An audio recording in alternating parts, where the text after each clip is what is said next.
দৈনিক রান্নাবান্না, দৈনিক খাওয়া, এটাই যেন মানুষের খালি একটা টেনশন। এইটা টেনশনটা মনের ভিতরে কখন থেকে যাবে না।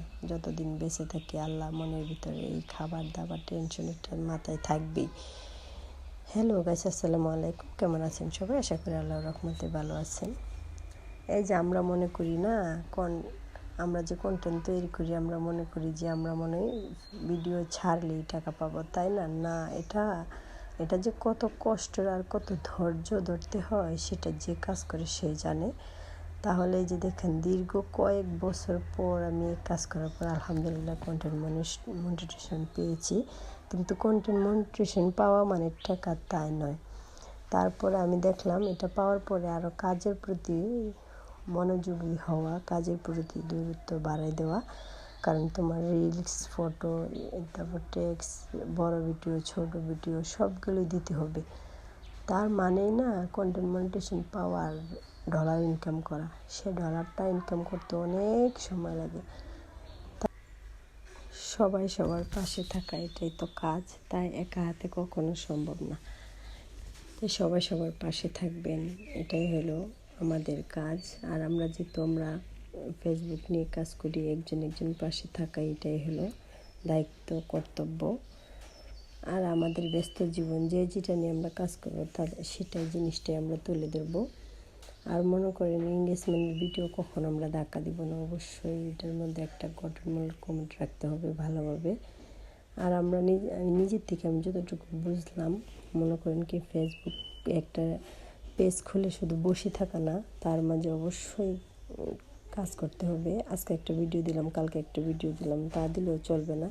সময় মতো ভিডিও আপলোড করতে হবে, টেক্সট, ফটো সব কিছু দিতে হবে। অবশ্যই থাকতে হবে, অ্যাক্টিভ থাকতে হবে। অ্যাক্টিভ না থাকলে কখনো সম্ভব না এগিয়ে যাওয়া। আর বৃষ্টি হচ্ছে, এদিকে ধান নিয়ে কত কষ্ট, তারপর আবার বৃষ্টি দেখেন, কিছু করার নেই। যে রোদ দিবে সেই শুকাবে, যে বৃষ্টি দিবে সেই শুকাবে, তাই না? আমার কাছে তো বৃষ্টিতে ভিজতে ইচ্ছা করতেছে, কিন্তু আমি যখন এখন ভিজতে যাব, আমার সাথে সাথে আমার যে বিচ্ছু বাহিনীগুলো আছে সবগুলো ছুটে যাবে। সেই জন্য আমি আর যাচ্ছি না। আমি বৃষ্টিগুলো এভাবেই উপভোগ করতেছি।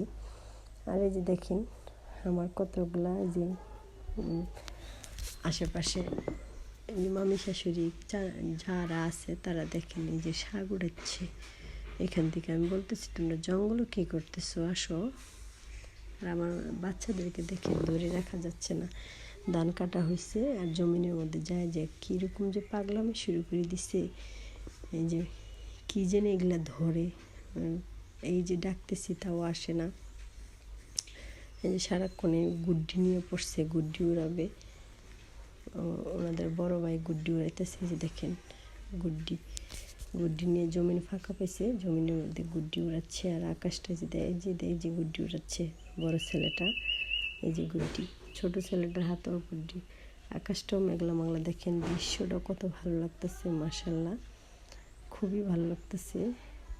এখন কি করব, বাচ্চাদের তো একটু খেলার ইচ্ছা করে, তাই না? খেলতেছে, একটু খেলুক। ওইখানে যাই আমিও খেলার মধ্যে লেগে গেলাম। আমার কাছে ভালো লাগতেছে, মন চাচ্ছে না যে বাসায় আসি। মাশাআল্লাহ, দৃশ্যটা খুবই ভালো লাগছে। কিন্তু বাচ্চারা তো খাবে না, খাইয়েই দৌড়াচ্ছে। সেই জন্য আমি নিয়ে আসতে গেলে যাচ্ছি যে তোমরা ভাত খাও, আসো, ভাত খাইয়া আবার নয়তো খেলো। কিন্তু তারা মন ভরে খেলতেছে। এটা কিন্তু শহরের মধ্যে খেলতে পারে নাই, কারণ জায়গা নাই, এরকম খেলার মতো স্পেস নাই। আর গ্রামের মধ্যে স্পেস অনেক আছে, অ্যাভেলেবেল। যত মন ভরে খেলো, নিজের বাগান আছে, আলহামদুলিল্লাহ। তো ভালো।